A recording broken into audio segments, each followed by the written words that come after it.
तर मित्रांनो, तुम्हाला एक भुहेरी मार्ग दाखवतो. आता आपण मस्तानी तलाव येते आणि हा भुहेरी मार्ग इथून शनिवारवाड्याच्या इथे जातो असे बोलले जाते आहे. तिथे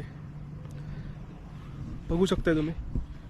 आणि इथून शनिवारवाडा जवळपास 15 किलोमीटर असेल मित्रांनो. कसं काय केलं असेल त्यावर बघू आपण आतमध्ये जाऊन काय आहे का.